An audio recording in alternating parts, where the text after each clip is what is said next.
strategies, mindset, anything that's going to help us to increase the income of our business. When I first got started, I was just a pure affiliate. I was just asking Mark questions about how do I scale my business as an affiliate. He gave me some great advice, and I took my business as an affiliate marketer all the way from $15,000 all the way to making platinum status within the next year under Mark's mentorship. And that itself speaks volume basically of what Mark has done to my business and done to my life.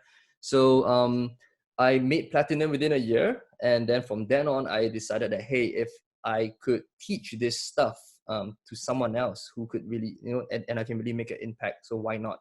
Then I decided to create a whole product out of this and how to make money with affiliate marketing. And that's where I needed Mark more, because he is a vendor, super successful, and I just needed someone to guide me.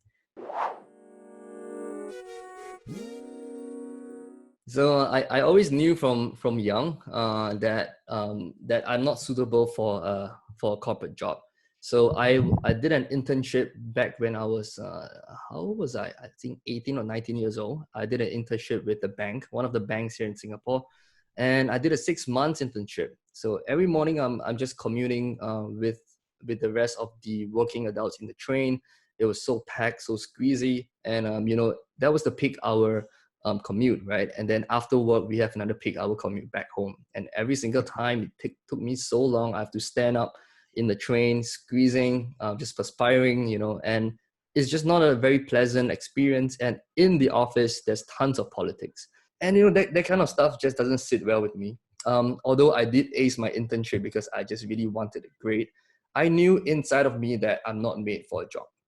So that is me, all right? I guess the biggest factor from that is actually when I first got started, I read the book Rich Dad, Poor Dad by Robert Kiyosaki. Yeah. I think a lot of people have read that book. So I have learned that I needed to be in the investor category, the I, and the B quadrant, the business quadrant. And I knew that I needed to do something.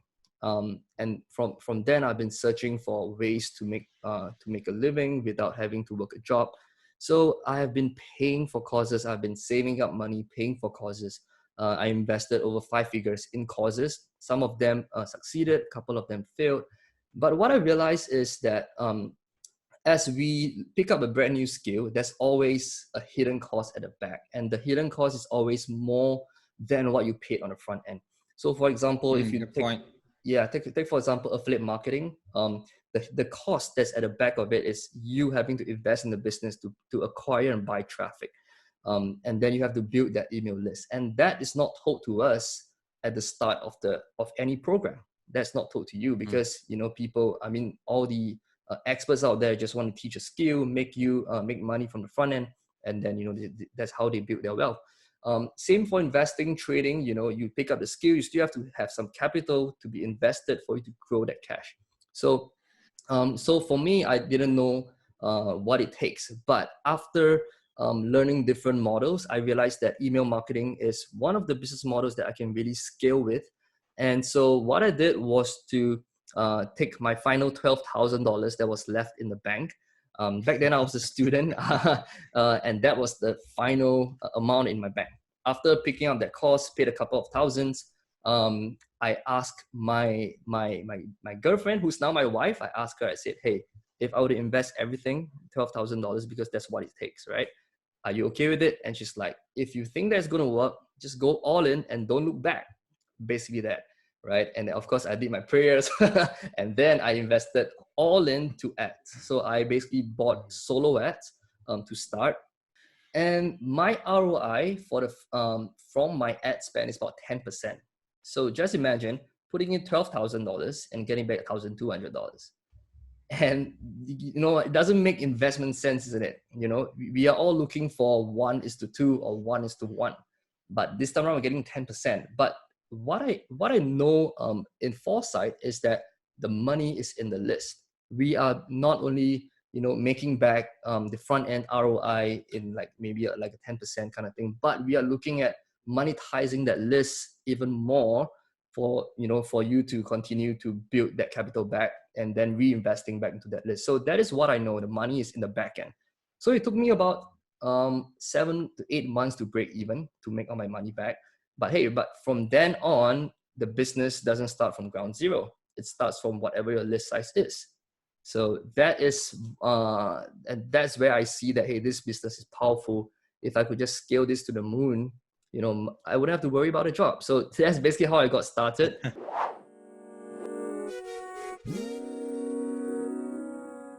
All right. So making the first sale. Okay, once you buy a solo ad, chances are, if you were to, let's say, purchase 500 clicks to 1,000 clicks, chances are you will get one sale.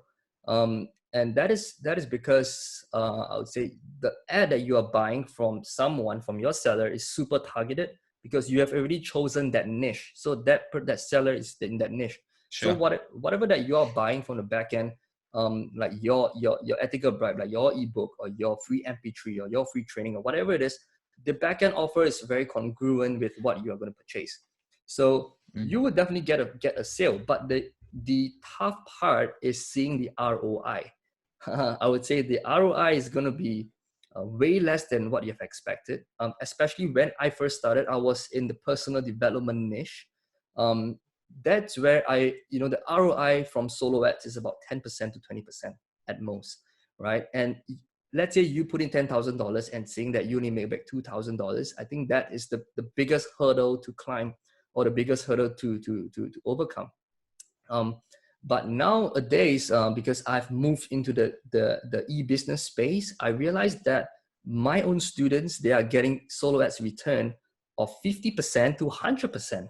It's crazy. So, solo ads are not dead. They are very much alive. And I would say that the biggest hurdle to overcome is more of your mindset, to know that when you buy ads, you are building that list. Even if you're running Facebook ads, Google ads, you are buying data, and you gotta be okay with losing money at first, but there will be a break-even point for you to recuperate all your investment back. So that mindset you have to know what you're getting into before the start of you playing this game.